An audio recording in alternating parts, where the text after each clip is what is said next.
হাসনাত আব্দুল্লাহ এমন একজন ব্যক্তি, তিনি জুলাই গণ অভ্যুত্থানে কি ধরনের নেতিবাচক ভূমিকা রেখেছেন সে বিষয়ে আসিফ মাহমুদের বইয়ে কিন্তু উল্লেখ করা আছে। আসিফ মাহমুদের বইটি যদি আপনি পড়েন, সেখানে স্পষ্টভাবে উল্লেখ করা আছে যে হাসনাত এবং সার্জিস তারা দুজন সেনাবাহিনীর গাড়িতে চড়ে তারা বঙ্গভবনে যাচ্ছিলেন। সে সময় আমরা তাদেরকে বলি, তোমরা যদি গাড়ি থেকে নেমে আমাদের কাছে না আসো, তোমাদেরকে জাতীয় বেঈমান আখ্যায়িত করা হবে।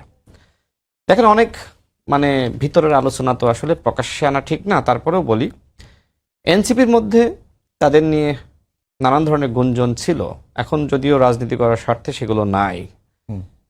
এই দুজন কিন্তু সবসময় চেয়েছে যে আওয়ামী লীগ ক্ষমতায় টিকে থাকুক। তারা কোটা সংস্কার আন্দোলন সফল হোক সেটা চেয়েছিল, কিন্তু গণ অভ্যুত্থান হোক সেটা চায়নি। এবং এর প্রমাণ তো 19 জুলাই তারা তো মন্ত্রীদের সাথে সংলাপ করে আসলো। এরপরে আরো অনেক ঘটনা ঘটেছে। তো সেই হাসনাত আব্দুল্লাহ পরবর্তীতে আওয়ামী লীগ নিষিদ্ধের আন্দোলন করলো। বিষয়টা এরকম যে জুলাই গণ অভ্যুত্থানের দুর্বলতা থাকার কারণে ওই দুর্বলতা ঢাকার জন্য পরবর্তীতে আওয়ামী লীগ নিষিদ্ধের আন্দোলন।